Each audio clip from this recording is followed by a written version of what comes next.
Is this shark teeth or jewelry? No. I dropped the dish and it shattered into a zillion pieces. And this is Corel. That's oops, break and chip resistant, made in America. But who did it better, Corel or the Finger Lakes of upstate New York? We got like 1, 2, 3, 4, 5, 6, 7. They keep going, and it's like there's the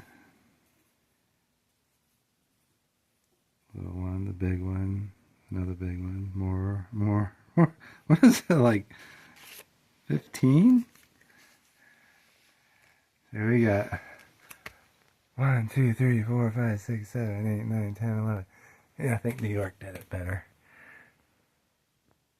Better than Corel, anyway.